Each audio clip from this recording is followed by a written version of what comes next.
आशियानों को डूबने से बचा ले। उत्तराखंड के हल्द्वानी में हो रहा ये आंदोलन भारत की सेकुलर व्यवस्था का परिणाम है। रेलवे की भूमि पर अतिक्रमण करने वाले उन लोगों को ठेंगा दिखा रहे हैं जो नियम कानून से चलना पसंद करते हैं। जिन अतिक्रमणकारियों को रेलवे अधिनियम 1989 के अंतर्गत जेल होनी चाहिए थी, वे सड़कों पर उतरे हुए हैं, सरकार और प्रशासन को ब्लैकमेल कर रहे हैं। उत्तराखंड की सीमा चीन के अधिकार वाले तिब्बत और नेपाल से लगती है। कांग्रेस के शासनकाल में बड़ी संख्या में बाहर से लाकर मजहबी आबादी बसाई गई ताकि हिंदुओं की इस पवित्र देवभूमि में जनसांख्यिकी परिवर्तन कराया जा सके।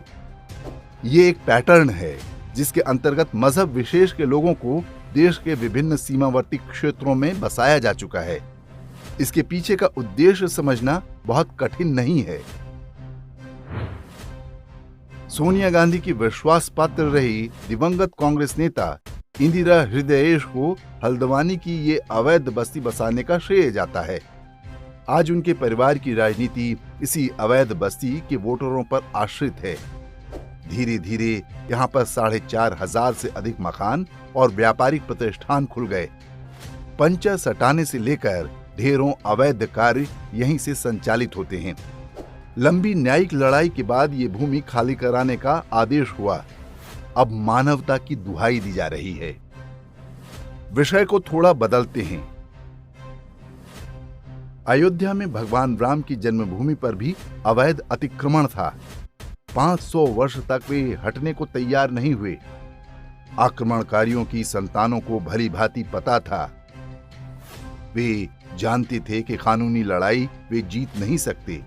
सत्य एक न एक दिन सामने आ ही जाएगा, लेकिन अंतिम क्षण तक उन्होंने हार नहीं मानी। रणनीति सफल रही और उस अवैध अतिक्रमण का भरपूर इनाम मिला। न्यायपालिका द्वारा अयोध्या में ही उन्हें 5 एकड़ की भूमि मिली जहां नई मस्जिद बनाई जा सके। ये सौदेबाजी केवल यहीं तक सीमित नहीं रही। जब बाबर का बनाया अपवित्र ढांचा हटाया गया था, तब भी उन्होंने तत्कालीन कांग्रेस सरकार पर दबाव बनाकर ढेरों लाभ लिए थे। प्लेसेस ऑफ वर्शिप एक्ट बनवाया ताकि हिंदुओं को न्याय के आधारभूत अधिकार से भी वंचित किया जा सके। वक्फ बोर्ड कानून में बदलाव करवाए ताकि हिंदुओं की किसी भी धरती को हड़पने का कानूनी अधिकार मिल जाए। बाबरी ढांचे की कीमत वसूलने का ये क्रम 2014 तक जारी रहा, जो अलग रूपों में आज भी चल रहा है। काशी, मथुरा, भोजशाला समेत हजारों मस्जिदों में झांकते प्राचीन मंदिर स्पष्ट देखे जा सकते हैं। फिर भी आक्रमणकारियों की अवैध संतानें मानने को तैयार नहीं। उनकी रणनीति बहुत स्पष्ट है। हम एक मंदिर मुक्त कराकर खुश हो रहे हैं। उनकी गिद्ध दृष्टि पूरी भारत भूमि पर है। हल्द्वानी का ये क्षेत्र इकलौता नहीं है। देश के लगभग हर राज्य और हर नगर में ऐसी अवैध बस्तियां बसाई गई हैं, अधिकांश हड़पी हुई भूमि पर।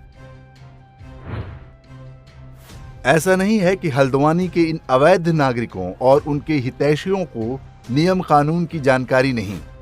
वे जानते हैं कि इस न्यायिक लड़ाई में भी उनकी हार तय है, लेकिन उन्हें पता है कि दबाव बनाने पर भारत का पूरा तंत्र घुटने टेक देगा। सौदेबाजी होगी और रेलवे की भूमि खाली करने के बदले में वे मोटी कीमत वसूल सकेंगे। हो सकता है कि उन्हें उत्तराखंड में ही किसी अच्छी भूमि पर ले जाकर बसाया जाए। वहां पर उनके मकान और दुकानें भी सरकार ही बनवा कर दे। उन हिंदुओं के पैसे से जिन्होंने अपनी मेहनत की कमाई पूरी निष्ठा के साथ सरकार को टैक्स के रूप में दी थी। देश में सेना और रेलवे के बाद सबसे अधिक भूमि वक्फ बोर्ड के पास है, लेकिन ये अतिक्रमणकारी वक्फ की जमीन पर नहीं बसाए जाएंगे। उन्हें तो उन सभी रणनीतिक रेलवे लाइन और हाईवे पर नियंत्रण करना है जो किसी भी आपात परिस्थिति में अत्यंत महत्वपूर्ण हो सकते हैं। वे देश में ढेर सारे चिकन नेक बनाना चाहते हैं।